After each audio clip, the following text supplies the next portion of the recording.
Good morning students. आज हम पढ़ेंगे हिंदी का सेकंड चैप्टर ईमानदार मोहन। बहुत समय पहले की बात है कि गुजरात में एक प्रसिद्ध व्यापारी रहते थे, करमचंद। पुराने समय की बहुत पहले की बात है। गुजरात एक राज्य का नाम है जो हमारे भारतवर्ष में है। वहाँ पर एक बहुत प्रसिद्ध विख्यात व्यापारी यानी कि बिजनेसमैन जो बिजनेस करते थे, उनका नाम था करमचंद। वो रहते थे।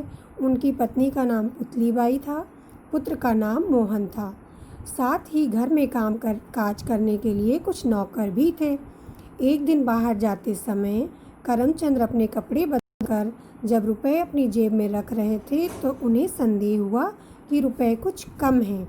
उन्होंने अपना संदेह दूर करने के लिए रुपयों की गिनती की तो सच में रुपए कम निकले, यानी कि उनकी पॉकेट से पैसे कुछ कम हो गए थे, किसी ने चुरा लिए थे। उन्होंने तुरंत अपनी पत्नी को बुलाकर पूछा, मैंने अपनी जेब में कुछ रुपए रखे थे लेकिन अब वे कुछ कम हैं, क्या तुमने लिए हैं? पत्नी ने उत्तर दिया, नहीं, मैं तो हमेशा आपसे पूछ कर लेती हूँ। जैसा कि पढ़ाया आपको मैंने। पत्नी ने कहा, मैंने नहीं लिए हैं, मैं तो हमेशा आपसे पूछ कर लेती हूँ, यानी कि बिना परमिशन के नहीं लेती हूँ।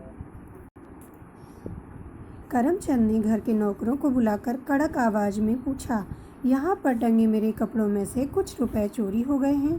तुम में से जिसने भी लिए हैं सच सच बता दो, वरना मैं पुलिस को बुलाऊंगा। बहुत कड़क आवाज़ में यानी गुस्से में, तेज़ आवाज़ में नौकरों से डराकर पूछा कि बताओ, अदरवाइज़ नहीं तो मैं पुलिस को बुला लूँगा। लेकिन वह नौकरों ने उत्तर दिया कि उसने रुपए की चोरी नहीं की है।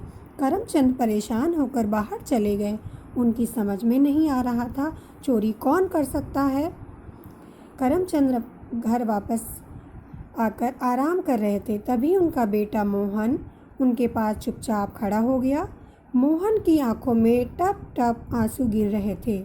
उसने रुंधे गले से कहा, पिताजी, आपकी जेब से रुपए मैंने लिए हैं, यदि संभव हो तो मुझे क्षमा कर दें, मेरी गलती को क्षमा कर दे। अपराध मीन्स गलती। ये देखकर करमचंद आश्चर्य रह गए। उन्होंने बड़े कड़वे स्वर में पूछा, तेज आवाज़ में, गुस्से में, तुमने बिना पूछे क्यों रुपए लिए? मुझसे मांग नहीं सकते थे क्या? कल पिताजी, अपने एक सहपाठी की फीस भरनी थी। करमचंद ने उत्तर दिया, कल पिताजी, आपने एक सहपाठी की फ़ीस भरनी थी। यदि मैं उसकी फ़ीस नहीं भरता तो स्कूल से, विद्यालय से उसका नाम कट जाता, तो स्कूल से उसे निकाल दिया जाता। मुझे डर था कि यदि मैं आपसे रुपए मांगूंगा तो आप मना कर देंगे। मोहन ने उत्तर दिया। मोहन यानी उसके बेटे को डर था करमचंद के कि अगर आपसे पैसे मांगूंगा तो कहीं आप मुझे मना ना कर दें। और उधर उसने अपने सहपाठी यानी साथ में पढ़ने वाले मित्र, जो हमारे क्लास में साथ में बच्चे पढ़ते हैं, उनको हम हिंदी में सहपाठी बोलते हैं और इंग्लिश में क्लासमेट बोलते हैं। तो उसकी हेल्प करना भी उसके लिए बहुत ज़रूरी था। और पिताजी से पूछता तो वो भी डर था कि वो कहीं मना ना कर दें।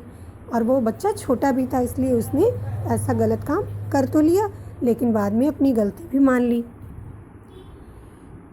फिर अब क्यों बता रहे हो? पिताजी ने कहा। पिताजी ने बच्चे से पूछा कि अब क्यों बता रहे हो?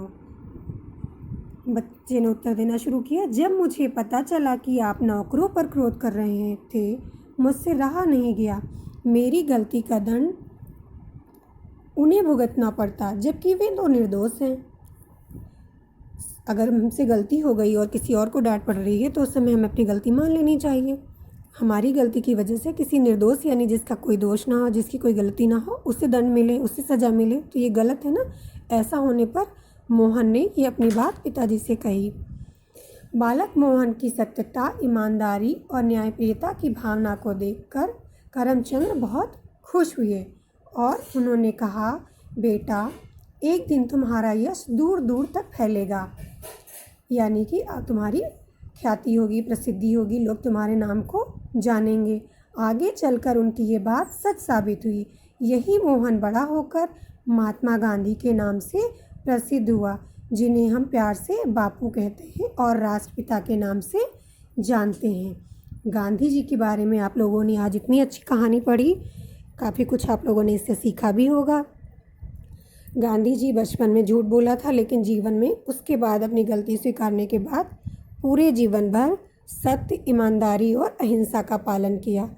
ना तो कभी झूठ बोला, ना चोरी की और ना ही हिंसा की, यानी कि किसी के ऊपर हाथ नहीं उठाया। वो इन सब चीज़ों के विरोध में रहते थे। किसी को मारना बुरी बात है।